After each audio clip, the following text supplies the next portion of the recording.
हमारे सेशन 3 में आप सभी का स्वागत है। अभी तक आपने हमारे पिछले सेशंस में सेशन 1 में देखा कि ये डैशबोर्ड कैसा दिखता है। आपने डैशबोर्ड के विभिन्न फीचर्स को जाना।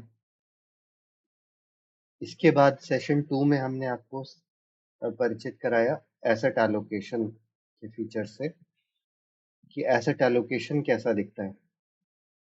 तो आपका जो टोटल मनी डिस्ट्रीब्यूशन है, वो कैसा दिखता है, किस-किस कैटेगरीज़ में रखा है या शुरू से लेकर आखिरी तक वो किस तरह की ग्राफिकल जर्नी तय कर रहा है, वो एसेट एलोकेशन के पेज से हम देख पाए थे। अब मैं आपको लेकर चलता हूँ डैशबोर्ड के एक तीसरे फीचर पर, जो आप यहाँ मेरे राइट साइड में माई गोल्स वाला सेक्शन देख रहे हैं। माई गोल्स, गोल्स यानी लक्ष्य। जब भी हम अपनी इन्वेस्टमेंट कर रहे हैं, तो उस इन्वेस्टमेंट से हमारा लक्ष्य क्या है, क्या ऑब्जेक्टिव है हमारा। तो बहुत बार पूछने पर एक बहुत ही क्रूड सा जवाब मिलता है कि प्रॉफिट जितना ज़्यादा हो सके, यही हम सबका लक्ष्य बहुत ज़्यादा सुनने में आता है। लेकिन अंततः गत्वा जो भी प्रॉफिट है या जो भी मैक्सिमम रिटर्न्स का कैपिटलाइजेशन है, वो किसी ना किसी ऑब्जेक्टिव में यूज़ होना है। और वो ऑब्जेक्टिव्स यहाँ पर आपको कुछ मैंने अपने फीड करे में कुछ इस तरीके से दिखाई दे रहे हैं, लेकिन ये डिटेल में कैसे दिखेंगे, यहाँ पर आपको उसके लिए हमारे विंडो के लेफ्ट साइड में आना होगा। और लेफ्ट साइड में आप एक गोल प्लानर का बटन देख पा रहे हैं। तो इस गोल प्लानर के बटन से आप कुछ इस तरह के पेज पर लैंड करते हैं। इस पेज पर लैंड करने पर आप यहाँ पर देख पा रहे हैं कि मैं अभी गोल मेकर सेक्शन में हूँ। इसके अलावा यहाँ पर गोल मैप एसेट्स एंड गोल से जुड़ा हुआ स्टेटस, गोल स्टेटस का हमारा सेक्शन, ये 3 सेक्शंस हैं यहाँ पर इस गोल प्लानर सेक्शन में। हम सबके गोल्स, किसी का रिटायरमेंट का हो सकता है, किसी का एजुकेशन से हो सकता है, किसी का मैरिज से रिलेटेड गोल हो सकता है, किसी का वैकेशन पे जाने का प्लान हो सकता है। जनरल यानी किसी का हो सकता है लक्ष्य हो कि मेरे को 1 करोड़ रुपए अगले 10 साल में, 5 साल में इकट्ठा करना है या 1 करोड़ के लक्ष्य पे पहुंचना है। कोई अपना घर खरीदना चाहता है, ऐसा किसी का लक्ष्य हो सकता है। और किसी का लक्ष्य अपनी कोई गाड़ी खरीदना हो सकता है। और ज़्यादातर हम सभी के गोल्स इस तरह के ही कैटेगरीज में आ जाते हैं। अब यहाँ पर अगर आप देखें तो जनरल गोल, व्हीकल, एजुकेशन, रिटायरमेंट, इस तरह के मल्टीपल गोल्स हमने फीड करे हुए हैं। Retirement goal future cost around 1 crore 7 lakh rupees. ये किस बेसिस पर आ रही हैं कोई भी कैलकुलेशंस, वो आप यहाँ से देख सकते हैं। इस प्लस को जब आप क्लिक करते हैं तो ये एक्सपैंड हो जाता है पेज, और इस एक्सपेंशन से आप यहाँ देख पाते हैं रिटायरमेंट।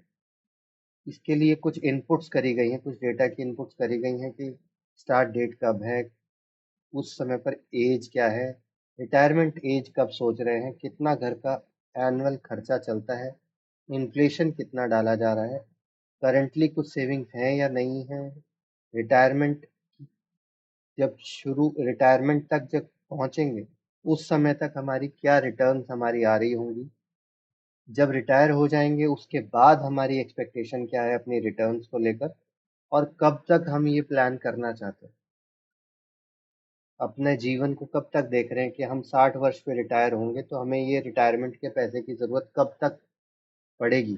तो ये जब हम इस इन बॉक्सेस में एंटर करते हैं, तो इस बेसिस पर हमें कुछ कैलकुलेशन मिलती है अपने गोल से जुड़ी हुई।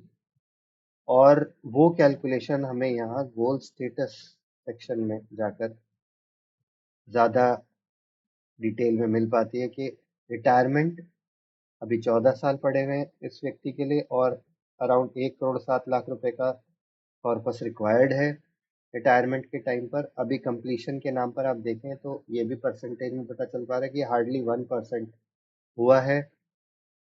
करंट वैल्यू जो है अराउंड एसेट्स की 1 लाख रुपए ही है, और प्रोजेक्टेड वैल्यू जो है वो लगभग यहाँ पर जो 1 लाख रुपए की इन्वेस्टमेंट है उससे ये लगभग 4,88,000 पहुंच जाएगा। तो आप ये देख पा रहे हैं कि ये सारा शॉर्टफॉल में है। शॉर्टफॉल के बाद मुझे यहाँ पर सजेशन दिया जा रहा है कि 21 लाख रुपए या तो मैं आज लमसम लगाऊं या 23,000 रुपये मंथली एसआईपी करूं, तो मैं अपने इस रिटायरमेंट के लक्ष्य को प्राप्त कर सकता हूँ। लेकिन मैप एसेट्स में जब मैं यहाँ कर जाकर चेक करूँ अगर, तो यहाँ पर जनरल और ये सारे गोल्स मुझे रिटायरमेंट में जब मैं पहुँचता हूँ तो मुझे यहाँ दिख रहा है कि ये मेरे इन्वेस्टमेंट चल रही हैं। अब यहाँ पर अगर हम टाइप करें तो दो एसेट्स हैं जो यहाँ पर दिखाई दे रहे हैं, और इन एसेट्स की जो मैपिंग है वो करी जा सकती है। और ये अभी एसेट्स मैप्ड है ही नहीं। अगर देखा जाए तो ये एसेट की कोई मैपिंग नहीं है, ये भी एसेट की कोई मैपिंग नहीं है। अगर मैं इस एसेट की मैपिंग कर देता हूँ तो आप यहाँ देखेंगे कि जो पूरा का पूरा रेड दिखा रहा था मुझे यहाँ पर अभी, वो रेड जो है कन्वर्ट हो गया है कुछ ग्रीन कुछ येलो के साथ में। यानी ग्रीन पोर्शन वो है जो मैंने जो डाला और उसकी वैल्यू कहाँ तक पहुंचेगी आने वाले वर्षों में, 14 सालों बाद। तो ये मेरे को दिखा रहा है कि मेरी जो तैयारी अभी है वो लगभग इतनी पहुंच रही है, और ये सारा अभी जो है शॉर्टफॉल है। तो मुझे लगभग 23,000 रुपये की एसआईपी इस केस में करने की ज़रूरत है। ऐसे ही हर एक गोल का यहाँ पर डिटेल और स्टेटस चेक किया जा सकता है, और या फिर उन गोल्स को हम अपने एसेट्स के साथ लिंक कर सकते हैं, मैप कर सकते हैं अपने एसेट्स को अपने गोल्स के साथ में, कि ये वाला पैसा मैंने इस वजह से रखा है, ये वाला पैसा मैंने इस वजह से रखा हुआ है। और यहाँ पर ये म्यूचुअल फंड का रिकॉर्ड है जो यहाँ पर अभी दिखाई पड़ रहा है। इसके अलावा यहाँ पर आप देख पाएंगे तो shares and bonds, fix deposits, ये वाले एसेट्स की भी मैपिंग करी जा सकती है। जिस भी किसी गोल में हम चाहें, जो भी गोल उठाकर हम रिटायरमेंट में हम ये शेयर्स डालना चाहते हैं, तो ये सारे शेयर्स हम रिटायरमेंट में डाल सकते हैं। जैसे जैसे हम रिटायरमेंट में डालते जाएंगे, आप ये देखेंगे कि ऊपर ग्रीन और येलो का कंपोजिशनिंग चेंज हो जाएगी।